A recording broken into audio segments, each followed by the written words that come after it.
நேற்றும் இன்றும் என்றும் மாறாத இயேசு கிறிஸ்துவின் அற்புதமான நாமத்தினாலே உங்கள் ஒவ்வொருவரையும் வாழ்த்தி இந்த புதிய நாளிலும் தேவனுடைய ஜீவனுள்ள வார்த்தையின் மூலமாய் உங்களை சந்திப்பதிலே நான் கர்த்தருக்குள் மகிழ்ச்சி அடைகின்றேன். சங்கீதம் 18:2 கர்த்தர் என் கன்மலையும் என் கோட்டையும் என் இரட்சகரும் என் தேவனும் நான் நம்பியிருக்கிற என் துருகமும் என் கேடகமும் என் இரட்சண்ய கொம்பும் என் உயர்ந்த அடைக்கலமுமாயிருக்கிறார். ஆமென். Psalms 18:2 The Lord is my rock and my fortress and my deliverer, my God, my strength, in whom I will trust, my shield and the horn of my salvation, my stronghold. Amen. கர்த்தருடைய நாமம் மகிமைப்படுவதாக. இந்த நாளிலே தேவன் நம்மை பார்த்து சொல்கிறது, நான் உங்களுக்கு கன்மலையாயிருப்பேன். ஆமென். கன்மலையின் மேல் தன் வீட்டை கட்டுகிறவன் புத்தியுள்ளவன் என்று வேதம் சொல்கிறது. ஆம், கர்த்தர் உங்களுக்கும் எனக்கும் அவரே கன்மலையாய் இருப்பார். அவர் கன்மலை மாத்திரமல்ல, உங்களையும் என்னையும் அவர் ரட்சிக்கிற தேவன்.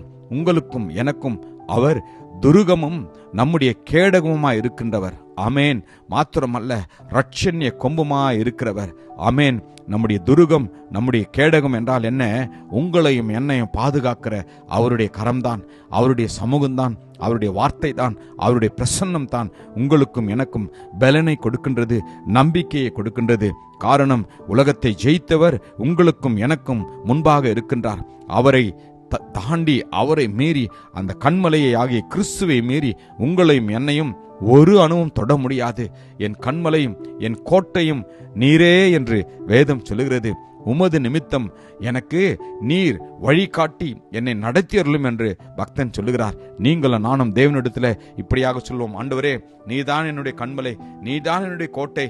தீங்கு நாளில் நீர் எங்களை உம்முடைய கூடாரத்திலே மறைத்து, எங்களை உமது கூடார மறைவிலே ஒளித்து வைத்து எங்களை கன்மலையின் மேல் உயர்த்துவீர் என்று நாங்கள் நம்புகிறோம் என்று அறிக்கை செய்கின்ற போது கர்த்தர் நிச்சயமாய் செய்வார். ஆமேன். என் இதயம் துய்யும் பொழுது பூமியின் கடையாந்திரத்திலிருந்து உம்மை நோக்கி கூப்பிடுவேன், எனக்கு எட்டாத உயரமான கன்மலையில் என்னை கொண்டு போய் விடும் என்று. ஆமேன். கர்த்தர் உங்களையும் என்னையும் கன்மலையின் வெடிப்பிலே வைத்து பாதுகாப்பார் என்று வேதம் சொல்கிறது.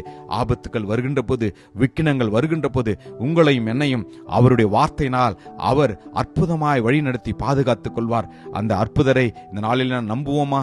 அவர் உங்களையும் என்னையும் ரட்சித்து உங்களுக்கும் எனக்கும் தேவையான எல்லாவற்றையும் அவர் செய்வார். ஆம், உங்களுக்கும் எனக்கும் அவர் உச்சிதமான கோதுமையினால அவர் உங்களையும் என்னையும் அவர் போஷிப்பார். கன்மலையின் தேனினால் நம்மை அவர் திருப்தியாக்குவார். இந்த வார்த்தைகளை நம்பி விசுவாசிப்போமா?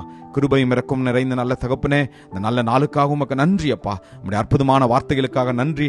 எங்களுடைய கன்மலையாகிய கர்த்தாவே உமக்கு ஸ்தோத்திரம். இந்த நாளில் இந்த வார்த்தையை நம்பி விசுவாசித்த ஒவ்வொருவரையும் நீர் ஆசீர்வதிப்பதற்காக உமக்கு நன்றி. இயேசு கிறிஸ்துவின் வல்லமையுள்ள நாமத்திலே ஜெபிக்கிறேன், ஜீவனுள்ள நல்ல தகப்பனே. ஆமென். God bless you. Jesus loves you. Amen.